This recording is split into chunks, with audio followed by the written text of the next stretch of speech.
Have you ever drawn on a piece of paper? Have you ever wrote down music? Or dreamt your wildest imagination? Well, today I want to cover the masters of creative gaming, Media Molecule. Now, we all have a creative bone in our body. We all have our imaginations and we want to come to reality. And these people do that within their video games. And that's what I want to cover in this video. I want to go over Media Molecule's history and their origins as a development studio. So with that, guys, let's get right into the video. Now, in order for us to understand Media Molecule's origins, we're gonna have to go back in time. We're gonna have to go back in time to 2005, back from when they first started. So with that, I just want to say before we even start this, don't forget to like and subscribe to this video, and don't forget to share this video around because I really would appreciate that. But with that being said, guys, let's go back in time.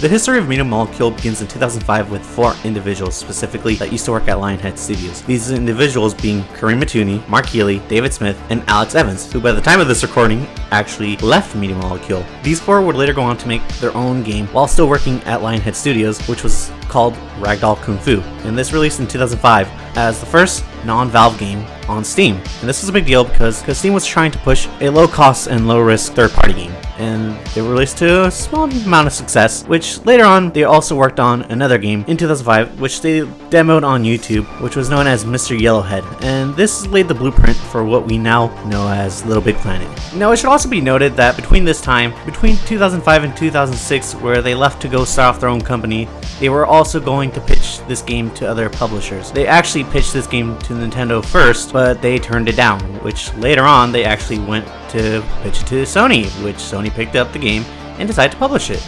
We pitched Nintendo first. There's a scoop. Oh yeah. Oh wow. Yeah. How'd that go? Not very well. Obviously not very well. Not very well because then we went to Sony next, and Reggie went on and said in public that hey, they went to us first, and Sony were like, would you like to issue a retraction? And I was like, unfortunately, it's true.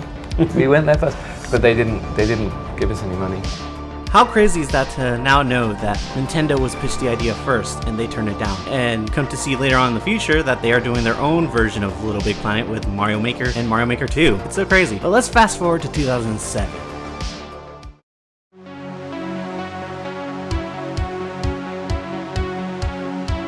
I'm really excited to be here and show you this. It's awesome. On behalf of the whole team as well at Media Molecule, Mark and I want to introduce you to this awesome game. We're very proud of it. So this is all about creativity. Now in 2007, Mark Healy and Alex Evans and Phil Harrison all showed off the LittleBigPlanet demo that we now know today. And this is when LittleBigPlanet was first showed off. Now this demo did a very good job at showing off the multiplayer within LittleBigPlanet, and it did show off a little bit of the creative side in how you would be able to make maps and all that in LittleBigPlanet. So overall, it was a pretty good demo, but LittleBigPlanet would go on to release in 2008. When LittleBigPlanet went on to release, it received positive reviews from critics overall. It received a 95 on Metacritic overall, and people enjoyed it. People were generally having fun with LittleBigPlanet, and it went on to receive 1.3 million sales by the end of 2008, and in total it received 3 million sales. And to be honest, it was quite good for a new IP, which is why Sony later on went to buy the developer and have them do a sequel, LittleBigPlanet 2. Now, while LittleBigPlanet 2 was a big success for Media Molecule and a big success for Sony bringing in a lot of new fans into the franchise, Media Molecule chose to step away from the franchise for a bit and move on to make a new game, and the reins for LittleBigPlanet were passed down to Sumo Digital. So that's where LittleBigPlanet's story ends here for Media Molecule, and from now on we'll be covering Tearaway, which is on the Vita. What you've come to know as NGP, our next generation portable, is officially named PlayStation Vita. What does Vita mean? Vita means life, and we're confident that PlayStation Vita will be the first product that truly blurs those lines between entertainment and your real life, empowering you to play, interact, and connect like never before. Now, for every new system that Sony releases, it's not uncommon that Sony will have their first-party developers work on these new platforms, whether it be the Vita, the PSP, or anything else that they release. And this is where Media Molecule steps in, as they were one of the ones that revealed in 2012 that they were working on the PS Vita on a big new IP, which would later be revealed to be Tearaway. Tonight, I want to share with you a completely new IP from Media Molecule, their first since LittleBigPlanet. At Media Molecule, we were, scratching our heads, wondering where do we take creative gaming next? And we were just looking around the office, and if you follow our blog, you'll know that Rex is an inveterate doodler. He's always drawing, he's always fiddling around with bits of paper. So much so that I found this guy in the corner of the office, unloved and unfed for about 3 days. It's an elk, Rex, and I've saved him for you. You may find a few other lying around. And it's in paper that we've taken our inspiration, because if you think about it, paper is just amazing. You can tell stories with it, you can fold it, you can draw with it. And it's really perfect for the PlayStation Vita. It's a tactile device. You can touch the PlayStation Vita and play. So that was the jumping off point for our new game, which is called Tearaway.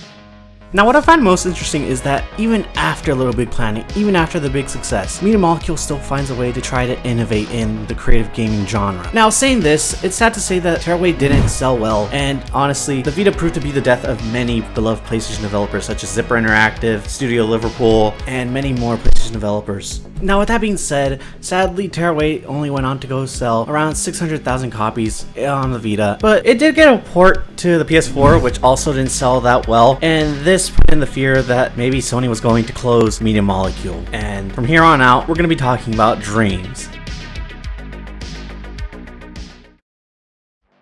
When we were making LittleBigPlanet and Tearaway, we learned a lot about digital creativity. So today I want to tell you about the next step on that journey. We call it Dreams. You know that feeling of lucid dreaming, of moving through impossible time and space? Perhaps you started in the streets of that city and then suddenly you're diving into the deepest reaches of the ocean. It feels surreal and wonderful, and that's the sensation we're going for on PlayStation 4. So we're building a place where you go to play and explore the dreams of others, and then you can create and share your own. Every individual dream is seamlessly linked to the others. It's sort of woven into an open dreamiverse. You can get lost for hours exploring, journeying through the imaginations of thousands of PS4 gamers. And the thing that unites them all is that feeling of being in a dream. But when we tried to capture those fleeting dreamlike moments, we found that there weren't any suitable tools out there, and we needed a new creative palette. And of course, we'll be giving that palette to you, the gamers. So we threw away the usual polygons, keyframes, lists, all of that, and we focused instead on sketching, collaboration, immediacy, and making it feel like a game. Immediately after Media Molecule finished doing their work on Tearaway Unfolded for the PS4, they went to work on Dreams. And at E3 2015, Media Molecule finally showed off Dreams to the public, and they showed off some pretty good gameplay, and they discussed about what Dreams will be, but it left many confused. Oddly enough, Dreams went on to disappear from the public view for 3 years, and no news to come from them, not even a single drop of information. Only until 2018 was information released about a beta, but that was it. And in early April of 2019, it was announced that Dreams would be having an early access, allowing people to try out Dreams for a limited amount of time until the game actually released. This actually proved to be very beneficial to Dreams, showing that a lot of creators can actually enter the game right away, and it also allowed for many creators to start creating things, getting more players into the game, and start trying out a lot of different people's dreams, and this actually benefited Dreams in the long run. And in February of 2020, Dreams went on to release, and it went fully to the public, and tons of people bought it at first. Now, Dreams has slowed down in sales, and not many people make videos on this game anymore, but there's still tons of creators, there's still tons of people who support this game, and it has a strong community. And with Dreams, I think that Media Molecule has shown that they are the masters of creative gaming. With Dreams, you can make anything you want, from music to movies to little animations and your own video games of any genre. It's honestly amazing with what this game can do, and in the future I hope Media Molecule can continue making and expanding the creative genre of video games that has been left untouched for so long. But with that, guys, I hope you guys enjoyed this video on Media Molecule. Please tune in for my other videos, and if you guys want to see more of this type of stuff, please leave a like and subscribe. So, see you guys soon!